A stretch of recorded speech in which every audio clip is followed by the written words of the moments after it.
수달둥둥. 구독과 좋아요는 수달둥둥에게 많은 힘이 됩니다. 구독은 무료입니다. 일본, 정말 민주주의 국가일까요? 오늘 저 수달둥둥은 일본 정치가 전체주의와 극우라는 후진국적 특성을 갖게 된 이유에 대해 설명해 드릴게요. C19. 부실 대응. 무리한 검찰 장악 시도를 위한 검찰청법 개혁 시도. 일본 전 법무상 부부공직선거법 위반 체포. 아베 총리, 당신이 총리로 있는 것 자체가 일본의 위기 상황이다. 올해 4월 12일 일본 TBS 선데이 모닝에서 출연자 중 한 사람이 방송에서 했던 말인데요.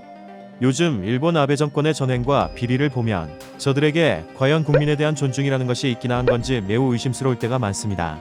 어떻게 보면 그들을 그저 지켜보고 인내하는 일본 국민들이 존경스럽기까지 해요. 일본. 대체 어쩌다가 이렇게 됐을까요? 가장 큰 이유는 일본 국민들의 정치 냉소와 무관심에 있는데요.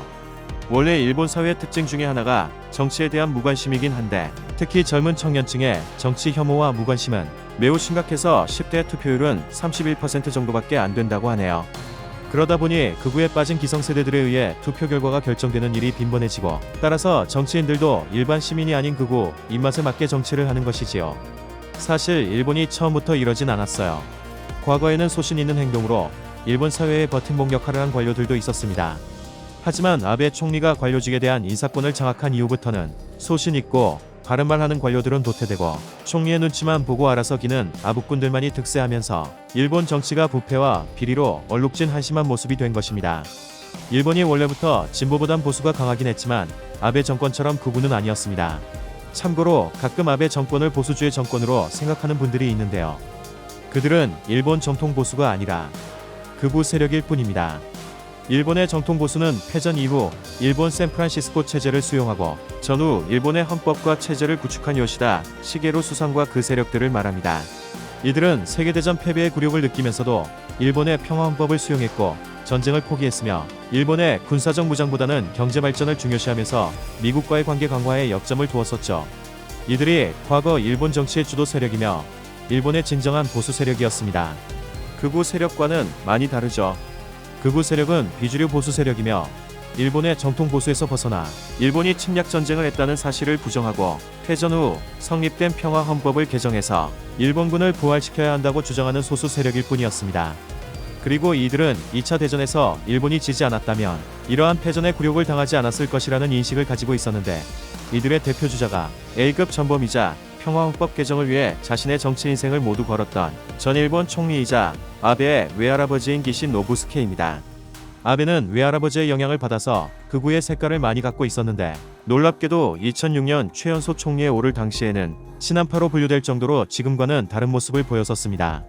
하지만 각종 스캔들과 정치적 미숙으로 366일 만에 최단기 총리라는 불명예를 안고 사퇴하면서 자민당을 위기로 빠뜨렸고 결국 야당인 민주당이 집권하는 계기를 만들어주게 됩니다.